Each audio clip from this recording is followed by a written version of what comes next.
At this place in history, we're on Route 7 in North Ferrisburg with Steve Perkins, the Executive Director of the Vermont Historical Society. Steve, I understand something seasonally appropriate is what brings us here today. Absolutely, Mike. You know, we've just celebrated some Thanksgiving, and I was eating some turkey and thinking about what are we going to talk about at this place in history. And Vermont has this really interesting connection to turkeys. All right, so this is from a publication from the North Ferrisburg, or from the Ferrisburg Historical Society. Okay. Ted Kimball of North Ferrisburg recalls the old-timers saying that years ago, before the advent of moto freight, farm animals such as turkeys were driven to market.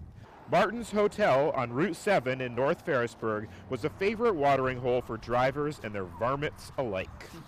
And I take it then, Steve, based on where we are right now, that this former motel behind us sits on the same parcel that Martin's Hotel once would have been on? Yeah, the Martin House, not what we see there, was right on that corner. And it wasn't just here in North Ferrisburg. It really was from all over the state, and even turkeys being driven down from Quebec. So no refrigeration. Yeah. So how do you get your meat to a city table? In the early 19th centuries, really 1820s, 1830s, 1840s, Vermont farmers would raise, say, maybe 50, 100 birds, and they would start driving them south down the roads to Boston. I mean, we're talking 300-mile walk. Yeah. Early 19th century, we didn't really have this regular holiday of Thanksgiving, so turkey almost found its way to those tables for the Christmas holidays. Right, not until Lincoln's presidency, yeah.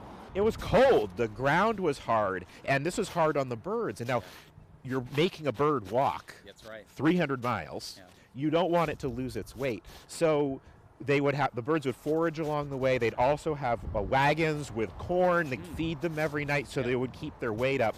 Some farmers even dipped the feet of the birds in tar, so it would give them almost little shoes so that their feet wouldn't hurt. So the birds they had were much closer to wild turkeys. They were bigger, and they were able to fly a little bit. And so when they stopped for the night, they would fly up into trees or onto the roofs of houses and barns. And there's even stories of so many of them roosting that they broke the roofs of schoolhouses and things like that because there were so many birds. I mean, they weighed 25 pounds apiece. Yeah. Usually the drivers lived rough. They would find an area with trees so the birds could go up into the branches, and then they'd camp. They'd stay in their wagons or live outside. Often during these drives, and even on the farms, they would attach bells to some of the turkeys so you know where they were, maybe keep predators away.